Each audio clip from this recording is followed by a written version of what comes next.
একরামুল করিম চৌধুরী 2008 সালে 29শে ডিসেম্বর অনুষ্ঠিত নবম জাতীয় সংসদ নির্বাচনে প্রথমবারের মতো সংসদ সদস্য নির্বাচিত হন।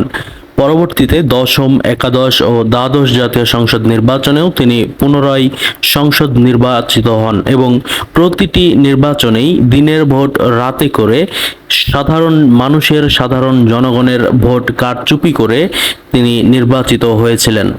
এর আগে 2001 সালে জাতীয় নির্বাচনে নোয়াখালী 4 আসনে আওয়ামী লীগের টিকিট না পেয়ে স্বতন্ত্র প্রার্থী হিসেবে নোয়াখালী 5 আসনে প্রতিদ্বন্দ্বিতা করে হেরে যান একরামুল। একরামুল করিম চৌধুরীর স্ত্রী কামরুন নাহার শিউলি নোয়াখালীর কবিরহাট উপজেলা পরিষদের চেয়ারম্যান ছিলেন।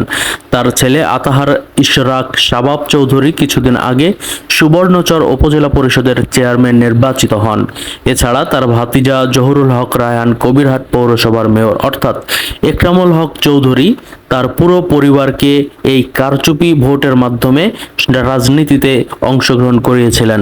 মোহাম্মদ একরামুল করিম চৌধুরী 1962 সালের 9 জুন তৎকালীন পূর্ব পাকিস্তানের নোয়াখালীতে জন্মগ্রহণ করেন। তার পিতার নাম মোহাম্মদ ইদ্রিস মিয়া এবং মাতা রওশনারা বেগম। একরামুল করিম চৌধুরী মূলত একজন মাতাল রাজনৈতিক নেতা হিসেবে সুপরিচিত ছিলেন, কারণ আওয়ামী লীগের সাধারণ সম্পাদক ওবায়দুল কাদের এবং তার ভাই মির্জা কাদেরের সাথে গন্ডগোলে জড়িয়ে পড়েন এবং পরবর্তীতে তিনি মাতাল অবস্থায় ফেসবুক লাইভে আসেন এবং বক্তব্য প্রদান করেন। আর তারপর থেকেই তাকে মাতাল রাজনৈতিক নেতা বা আওয়ামী লীগের একজন মাদকাসক্ত এমপি হিসেবেই সবাই চিনে থাকে।